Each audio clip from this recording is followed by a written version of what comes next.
அனைவருக்கும் வணக்கம். அடிப்படை பணியாளர்களுக்கான கட் ஆஃப் மார்க் எவ்வளோ இருக்கும் அப்படின்னு சொல்லிட்டு தொடர்ந்து ஒவ்வொரு மாவட்டமாக பார்த்துட்டு வந்துட்டு இருக்கிறோம். அதன் அடிப்படையில் இப்போ எந்த மாவட்டத்துக்கான கட் ஆஃப் பார்க்க போகிறோம்னா விழுப்புரம் மாவட்டத்துக்கான அடிப்படை பணியாளர்களோட கட் ஆஃப் எவ்வளோ இருக்கும் அப்படின்னு சொல்லிட்டு இப்போ பார்க்க போகிறோம். அதுக்கு முன்னாடி நாம் என்ன பார்க்க போகிறோம்னா 2021 எவ்வளோ வேகன்சி கேட்டிருந்தாங்க, அவங்களுக்கு எவ்வளோ கட் ஆஃப் கேட்டிருந்தாங்க அப்படின்னு சொல்லிட்டு ஃபஸ்ட்டு பார்க்கலாம். விழுப்புரத்தை பொறுத்த வரைக்கும் போன தாட்டி மாதிரியே தான் இந்த தாட்டி ஓரளவுக்கு வேகன்சி கேட்டிருந்தாங்க.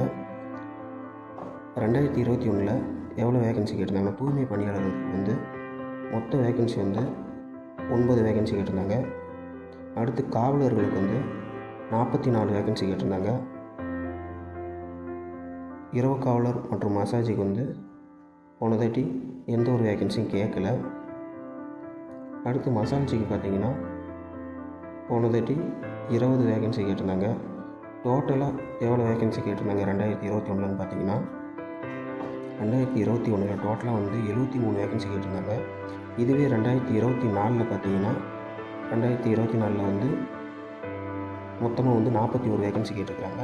பரவாயில்ல, கிட்டத்தட்ட ஒரு 30 வேகன்சி கம்மியாக இருந்தாலும் ஒரு நல்ல வேகன்சி தான் இந்த மாவட்டத்தில் கொடுத்துருக்குறாங்க. ஒவ்வொரு போஸ்டிங்க்கும் கேஸ்ட் வரையும் எவ்வளோ கட் ஆஃப் வரும் அப்படின்னு சொல்லிட்டு மேற்கொண்டு பார்க்கலாம். ஃபஸ்ட்டு வந்து நம்ம க்ளீனிங் ஒர்க்கருக்கு வந்து எவ்வளோ கேட்பாங்க கட் ஆஃப் அப்படின்னு பார்க்கலாம். ஒரே ஒரு வேகன்சி தான் கொடுத்துருக்குறாங்க. அவங்களுக்கு வந்து 85 மார்க் கேட்பாங்க. அடுத்து பார்த்திங்கன்னா வாட்ச்மேனுக்கு வந்து எவ்வளோ வேகன்சி கேட்பாங்க அப்படின்னு பார்த்தோம்னா ஃபஸ்ட்டு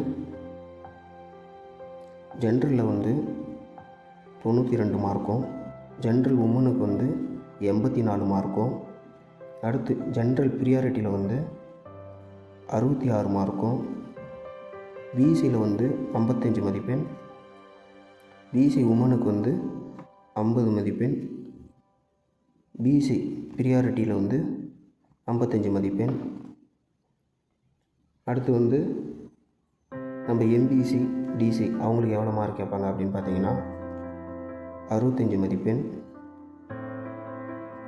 அடுத்து எம்பிசியில் உமனுக்கு வந்து எவ்வளோ கேட்பாங்கன்னு பார்த்தீங்கன்னா 50 மதிப்பெண். எஸ்சியில் வந்து 90 மார்க் கேட்பாங்க, ஜென்ரலில் கேட்குற மாதிரியே தான் கேட்பாங்க. அடுத்து எஸ்சி ப்ரியாரிட்டிக்கு வந்து 65 மார்க்கு. அடுத்து எஸ்சிஏ வந்து 74 மார்க்கு. அடுத்து வந்து நம்ம என்ன போஸ்டிங் பார்க்கலான்னா மசால்ஜிக்கு எவ்வளோ கேட்பாங்க கட் ஆஃப் அப்படின்னு சொல்லிட்டு பார்க்கலாம். மசால்ஜிக்கு எவ்வளோ கேட்பாங்கன்னு பார்த்தீங்கன்னா ஜென்ரலில் வந்து 92 மார்க்கும், ஜென்ரலில் உமனுக்கு வந்து 88 மார்க்கும், ஜென்ரலில் ப்ரியாரிட்டியில் வந்து 82 மார்க்கும்,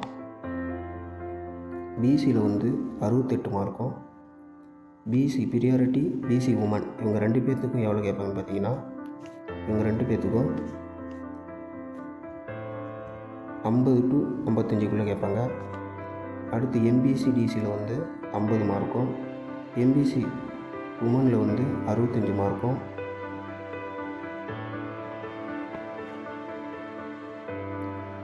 அடுத்து வந்து எம்பிசியிலே ப்ரியாரிட்டி எவ்வளோ கேட்பாங்கன்னு பார்த்தீங்கன்னா 74 மார்க்கும். இதுவே எம்பிசிக்கு வந்து கம்மியாக கேட்டு எம்பிசி ப்ரியாரிட்டிக்கு வந்து அதிகமாக கேட்குறாங்கன்னு பார்த்தீங்கன்னா அதிகமாக நிறைய பேர் என்ன பண்ணுவாங்கன்னா ப்ரியாரிட்டியில் வந்து பிஎஸ்டின்னு அப்ளை பண்ணி சொல்லிட்டு அதில் அப்ளை பண்ணியிருப்பாங்க. அதனால் அந்த இடத்துல வந்து பார்த்திங்கன்னா போட்டின்றது அதிகமாகிடும். அதுக்கோசம் தான் இந்த மாதிரி ஒவ்வொரு இதுக்கும் கட் ஆஃப் வந்து பிரிஞ்சிடும்.